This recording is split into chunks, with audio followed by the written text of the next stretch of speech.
Heed what the ancients did say, and live in the righteous way, and keep it up every day. And don't you go astray. From nature comes beauty. The From Nature Comes Beauty story is a fictionalized account of historic events that took place in ancient Egypt, which is also known as the land of Kemet. It covers events within the region towards the end of the 12th dynasty, referred to in this story as the House of Amenemhat, occurring towards the end of the 19th century BCE, when there was an influx of refugees coming into the continent from the Canaanite east. It can be seen as being a prequel to the Nubian Redemption short story, which was also written by the same author, Vigam T, answering some of the questions that may have been thrown up during that narrative regarding how the Canaanite migrants came to settle within the boundaries of the African territories. These migrants were amongst the first non-Africans to arrive in significant numbers into the land of Kemet, bringing with them a cultural perspective that would over many centuries play a major part in the way that religion, and perhaps to a lesser extent science, would be shaped and practiced across the modern world leading into present times. As the Asiatic migrants eventually merged the cultural rituals already practiced in their homelands with those that they would find after their arrival on African soil. For these travellers, mergers of this kind were at first something to be resisted for the sake of their devotion to their own lord, the god of storms, who they called Ba. As you can see here in this clipping, which shows one of the migrant leaders speaking up against the idea of adapting their cultural beliefs to suit the host population.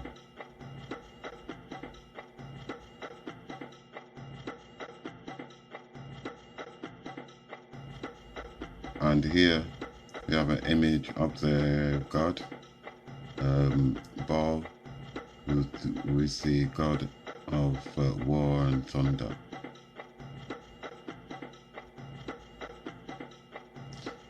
But as it was turned out, even the most hardened amongst the Canaanite migrants would eventually have to concede to a need to conform and diversify their religious and cultural practices, to some extent at least, if they were going to be able to extend their stay in the land of Kemet and be accepted as close neighbours to their Nubian hosts located in the region.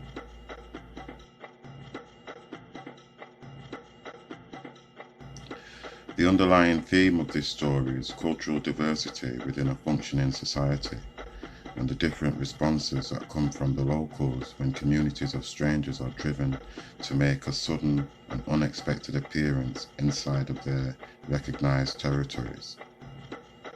Some, as tradition would demand, would be welcoming, but more and more, the prevailing school of thought amongst the nobles and intellects of the Kemet society was to view all strangers in the territory as being less developed or backward, whether physically, mentally, or spiritually, a description that would see them associated with the Sobek, those deadly, older-than-time, water-dwelling guardians of the river, who the gods of creation also blessed with the ability to creep on solid ground. As we can see in this clip here, the king's messenger refers to the Asiatic migrants as being Sobek intruders, whose presence in the land is an insult to the Kemet nation.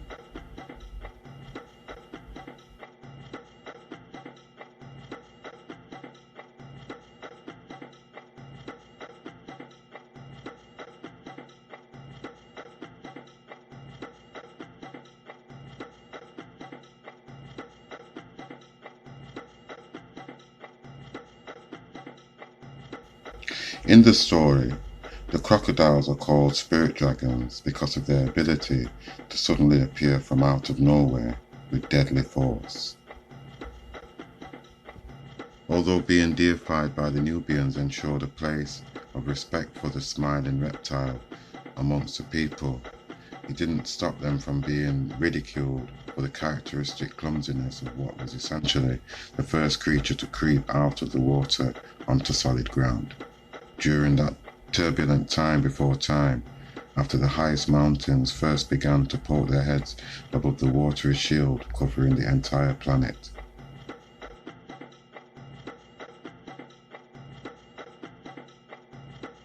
In the ancient language, the word Sobek is also synonymous with the word protector, signifying the protective role that the crocodile plays with respect to its watery domain, preserving the secret traditions that are older than humanity itself, controlled by the stormy winds and tidal waves of destiny, driven by a blind giant of a deity, with a mission that was far too great in importance for any human in existence to be worthy of consideration.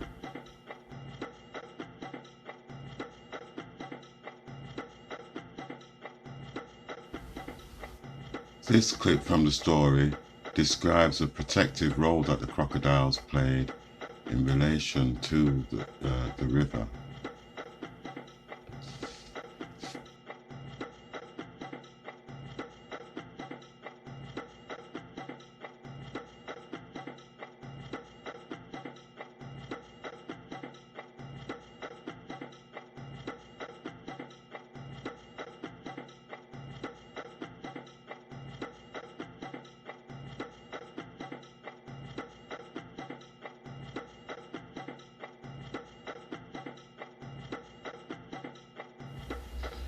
The strangers that arrived from all directions were invariably nomadic in their cultural practices, guided by the seasonal storms of migratory movements made by the herds of cattle that they attached themselves to, making them no different in the eyes of the Nubians from the Sobek of the river, unwilling to let go of their faith in a deity that is ignorant of their very existence. These were the old ways, keeping mankind dormant before the Nubians made the call for man to know himself, so that he may be able to be at rest, being confident and proud like a humble lion. Something that could only be achieved through intellectual endeavors in pursuit of achieving the highest levels of spirituality. To truly know and understand yourself was to know and understand your immediate surroundings, nature, and the universe, which of course includes the stars and other celestial bodies. This would allow them to gain knowledge that would support their ability to build permanent or semi-permanent settlements that provided a safe and comfortable environment for its people, which would in turn breed feelings of resentment amongst some towards the destructive nomadic practices of those that they called the Sobek. The story twists on the fact that the rebellious royal lady of Kemet, Princess Neferu, cousin of the king Amenemhat IV, was a descendant of a people considered to be Sobek on her maternal side.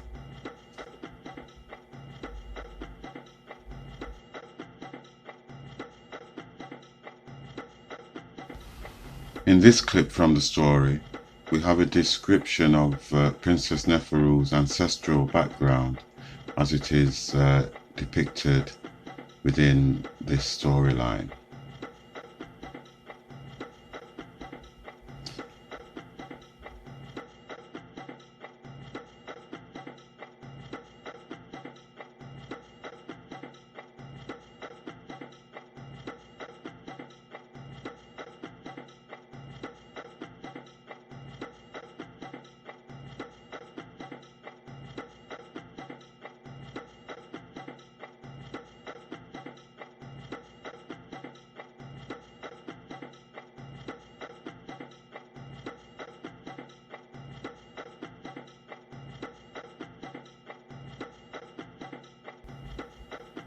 She had showed herself to be a lot more sympathetic towards the plight of the Asiatic migrants beginning to make an appearance in the easternmost part of their country than the king, who had been harbouring aggressive intentions towards them.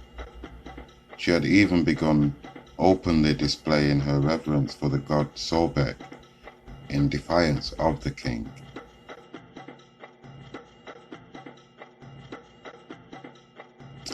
With the future looking bleak for the Asiatic migrants, as it would be if guided by the hands of King Amenemhat through his planned military strike on their positions, there were few options left open for them to take. The best one of which was a compromise offer being made by the royal lady herself. Although this would be a way out of what was a difficult situation for the refugees, it would also come with a steep price tag attached.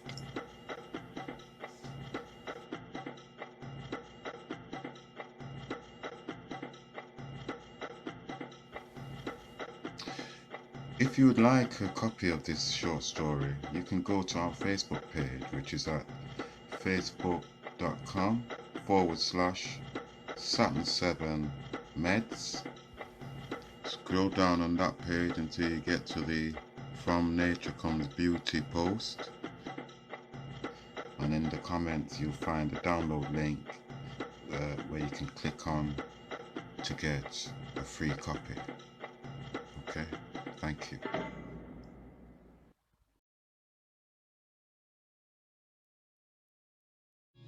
Heed what the ancients did say, and live in the righteous way, and keep it up every day. And don't you go astray, many are lost in dismay.